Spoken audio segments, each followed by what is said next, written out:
వైఎస్ఆర్ కడప జిల్లా పొద్దుటూరు తాలూకా డివిజన్లో district forester office Diwakar మాట్లాడారు. కడప జిల్లా సెంట్రల్ గవర్నమెంట్ వారి మున్సిపల్ ప్రాంతాల్లో ఉన్న పట్టణాలకు నగరవనం పార్కును మంజూరు చేయడం జరిగిందని సవినీయంగా తెలియజేశారు. బద్వేల్ మరియు గండికోట దగ్గర పొన్నతోట నగరవరణాలకు 2 కోట్ల రూపాయలు మంజూరు అయినట్లు తెలిపారు.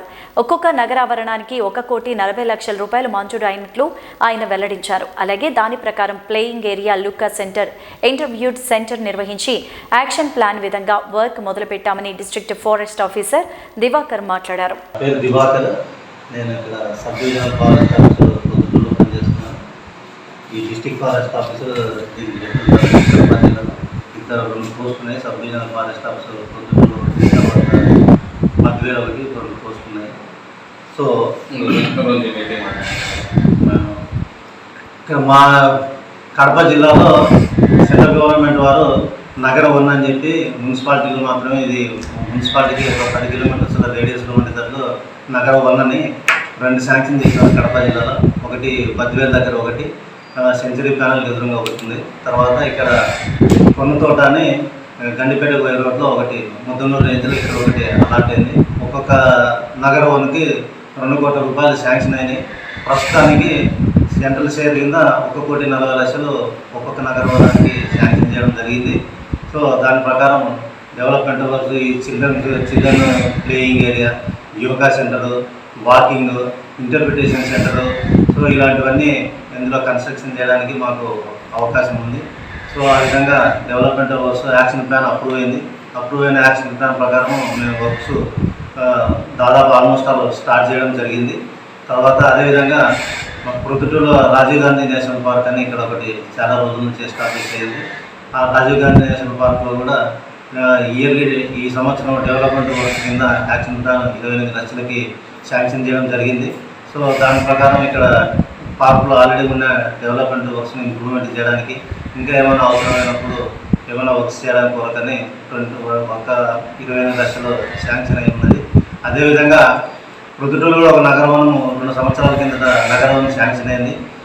ఇక్కడ స్థలం కొద్దిగా ప్రాబ్లం వచ్చినందువల్ల రాజీవ్ గాంధీ నేషనల్ పార్క్ను కలుపుకొని లొకేషన్ చేంజ్ చేసుకొని ఆల్రెడీ 24 లక్షలు శాంక్షన్ అయింది.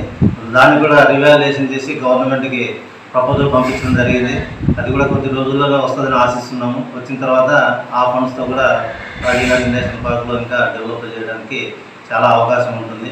అదేవిధంగా ఎకో టూరిజం ఇనిషియేటివ్ కింద ఎవరైనా డోనర్స్ వచ్చి ఇక్కడ, ఎందుకంటే పొద్దుటూరు విలేజ్లో చాలా అదృష్టవంతులు ఏంటంటే ఊరికి దగ్గరలోనే రిజర్వ్ ఫారెస్ట్ అనేది ఉంది, రాజీవ్ గాంధీ నేషనల్ పార్క్ ఉంది.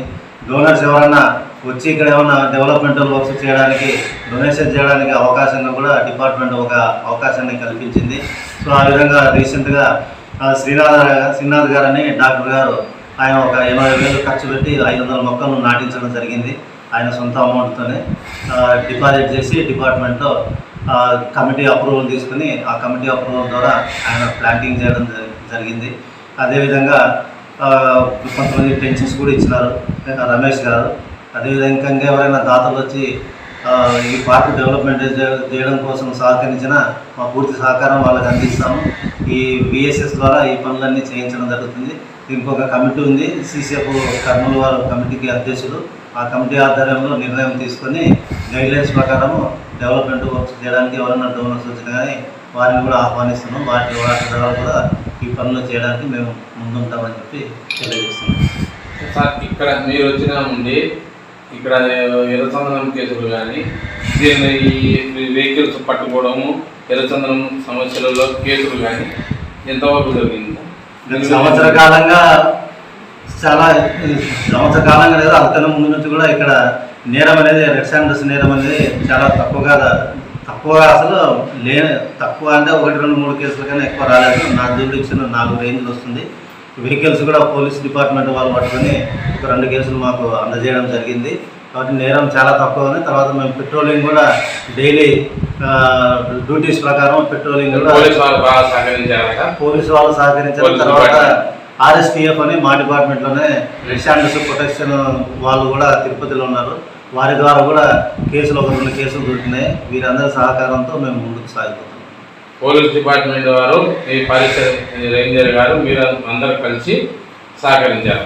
పోలీస్ డిపార్ట్మెంట్ వారు మాకు చాలా సహకారం ఉంది. వారి ద్వారా కూడా మాకు కేసులు బట్టి వారి ద్వారా కూడా మాకు హ్యాండ్ ఓవర్ చేయడం జరిగింది. అదేవిధంగా రెడ్ శాండర్స్ టాస్క్ ఫోర్స్ తిరుపతిలో ఆఫీస్ ఉంది, వాళ్ళ స్టాఫ్ ద్వారా కూడా మాకు కేసులలో వాళ్ళు సహకరిస్తున్నారు. అందరం కలిసి ఏదైనా ఇన్ఫర్మేషన్ వచ్చినప్పుడు వెళ్ళి కేసులు బుక్ చేయడం అనేది జరుగుతుంది.